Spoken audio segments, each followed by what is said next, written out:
Ok, dan wil ek gou vir julle wys. Ons almal het altyd die issue om 'n pineappel te skil. Ek weet ek het. So het ek nou een pineappel.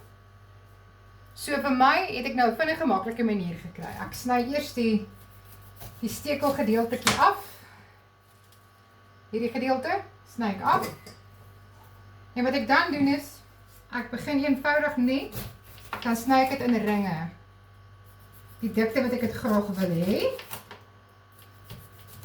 Goed, ek gaan nou nie die hele pineappel doen en vir julle wys. So nou het ek my ringe gesny, my pineappelringe gesny. Goed.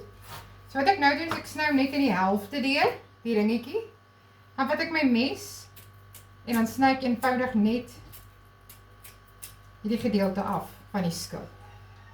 En daar het jy dit. Jy behou baie meer van jou pineappel as wat jy gewoonweg hom so sou afskil om die kante aan en die ronde. Maar met die wat jy hom in skywe sny, het jy nou nogal baie meer van jou pineappel waarmee jy kan werk. En as jy dan nou nie dit so wil doen nie, kan jy ook altyd jou mesie vat en dan sny jy hom net so in die kante uit. Ek gaan net gou die broodbordjie nader skuif, dat julle net beter kan sien. As in die helfte, so as jy hom nou nie in jou hand wil vat nie, dan kan jy eenvoudig net jou mes vat en dan gaan jy net so al om die randjies. Sny jy nou net jou skilletjie vir jou af.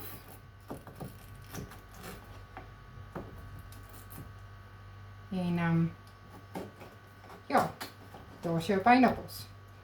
So, en 'n mens regtig, jy mors baie minder van jou pineappel. Ek sal vir julle nou wys wat dit alles oorgebly van die pineappel.